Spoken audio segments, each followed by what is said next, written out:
Hello friends, welcome to smile talk paramedical channel. Friends, JNM nursing board ವತಿಯಿಂದ ನಿನ್ನೆ ಒಂದು time table ನಿಮ್ಮಗಳಿಗೆ ಸಿಕ್ಕಿತ್ತು. ಅದನ್ನು ಆಫಿಷಿಯಲಿ ಅನೌನ್ಸ್ಮೆಂಟ್ ಮಾಡಲಾಗಿದೆ. ಇದು ಫೈನಲ್ ಟೈಮ್ ಟೇಬಲ್ ಆಗುತ್ತೆ. ನಿಮಗೆ ಮತ್ತೆ ಚೇಂಜ್ ಆಗುವಂಥ 100% ಚಾನ್ಸಸ್ ಇಲ್ಲ, ಯಾಕಂದರೆ ಆಲ್ರೆಡಿ ಲೇಟ್ ಆಗಿದೆ. ಸೊ ಹೀಗಾಗಿ ನಿಮ್ಮಗಳಿಗೆ ಮತ್ತೆ ಚೇಂಜ್ ಆಗೋದಿಲ್ಲ. 18ಕ್ಕೆ ಕನ್ಫರ್ಮ್ ಆಗುತ್ತೆ. 18ನೇ ತಾರೀಕಿಂದ ನಿಮಗೆ ಟೈಮ್ ಟೇಬಲ್ ರಿಲೀಸ್ ಆಗಿದೆ. ಆಫಿಷಿಯಲಿ ಕೂಡ ಇದನ್ನು ನಿನ್ನೆ ಲೇಟಾಗಿ ಅಪ್ಡೇಟ್ ಮಾಡಿದ್ದಾರೆ. ನಾನು ನಿಮಗೆ ಕ್ಲಿಕ್ ಮಾಡಿ ತೋರಿಸ್ತೀನಿ ಇದು ಸ್ಕ್ರೀನಲ್ಲಿ. ಸೊ ನೋಡ್ತಾ ಇದ್ದೀರಿ, ಇದು 18ರಿಂದ ಚೇಂಜ್ ಆಗಿರುವಂಥ ಟೈಮ್ ಟೇಬಲ್.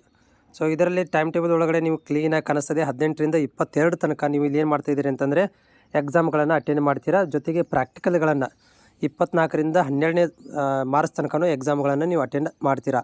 ಸೊ ಇದು ಫೈನಲ್ ಟೈಮ್ ಟೇಬಲ್. ಇದನ್ನು ಹೊರತುಪಡಿಸಿ ಮತ್ತೆ ಬೇರೆ ಟೈಮ್ ಟೇಬಲ್ ಬರುವಂಥ ಚಾನ್ಸಸ್ 100% ಇಲ್ಲ. ಇದರ ಮೇಲೆ ನೀವು ಸ್ಟಡಿ ಮಾಡ್ಕೋಬೇಕಾಗುತ್ತೆ. ಆಮೇಲೆ ಇಷ್ಟು ದಿವಸ ಕನ್ಫ್ಯೂಷನಲ್ಲಿದ್ದರೆ ಯಾವಾಗುತ್ತೆ ಏನಾಗುತ್ತೆ ಅಂಥೇಳಿ. ಆಮೇಲೆ ಭಾಳಷ್ಟು ಅದರ್ ಸ್ಟೇಟಿನ ಅಭ್ಯರ್ಥಿಗಳೇ ಹೆಚ್ಚಾಗಿದ್ದಾರೆ ನಮ್ಮ JNM ನರ್ಸಿಂಗ್ ಬೋರ್ಡಲ್ಲಿ. ಅವರುಗಳು ಬಂದು ಎಕ್ಸಾಮ್ ಬರೀಬೇಕು ಅದನ್ನಿದು ಅಂಥೇಳಿ ಹೇಳ್ತಾ ಇದ್ರು. ಅಂದರೆ ದೂರ ಆಗುತ್ತೆ, ರಿಸರ್ವೇಷನ್ ಮಾಡಿಸಿದ್ದೀವಿ ಅಂಥೇಳಿ. ಸೊ ಇದೊಂದು ಸಲ ನೋಡಿ, ಇದು ಫೈನಲ್ ರಿಸಲ್ಟ್ ಇದೇ ನಿಮಗೆ ಫೈನಲ್ ಆಗುತ್ತೆ. 18 ಫೈನಲ್ಲು. 18 ತಯಾರಿ ಮಾಡಿಕೊಡ್ರಿ. 18, 19, 20, 21, 22 ತಾರೀಕು ತನಕ ನೀವು ಎಕ್ಸಾಮ್ಗಳನ್ನು ಬರೀತೀರಾ. ಇದೇ ನಿಮಗೆ ಕನ್ಫರ್ಮೇಷನ್, ಫೈನಲ್ ಮತ್ತು ಕನ್ಫರ್ಮೇಷನ್.